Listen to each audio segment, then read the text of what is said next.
Aktivitas di Kabupaten Gunung Kidul dan sempat memberikan tabloid kepada Kepala Dinas Pendidikan Pemuda dan Olahraga Kabupaten Gunung Kidul.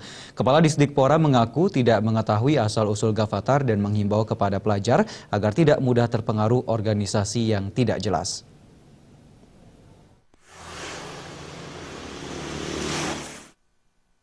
Gavatar yang saat ini sedang hangat diperbincangkan masyarakat dan media ternyata pernah melakukan aktivitas di Gunung Kidul. Salah satu aktivitas yang dilakukan para anggotanya dengan mengikuti upacara memperingati Hari Sumpah Pemuda pada tahun 2014 di alun-alun Kota Wonosari. Pada saat mengikuti upacara anggota, Gavatar hadir satu kompi dan mengikuti jalannya upacara. Usai mengikuti kegiatan tersebut, Gavatar sempat menemui Kepala Dinas Pendidikan Pemuda dan Olahraga Kabupaten Gunung Kidul, Sudodo. Kepada Sudodo, Gavatar mengaku sebagai salah satu organisasi yang bergerak di bidang pendidikan dan sosial, di mana kegiatan yang dilakukan diantaranya donor darah dan membantu masyarakat dalam bercocok tanam. Dalam kunjungannya di Gunung Kidul, Gavatar juga sempat memberikan tabloid, sejumlah 30 eksemplar yang berisi tentang aktivitas Gavatar di hampir seluruh Nusantara.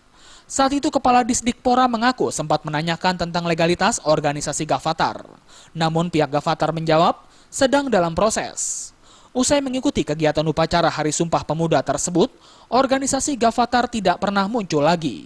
Terkait hal tersebut, Sudodo berharap agar pelajar dan pemuda di Gunung Kidul tidak mudah tergiur dengan ajakan orang yang baru dikenal untuk masuk organisasi yang tidak jelas.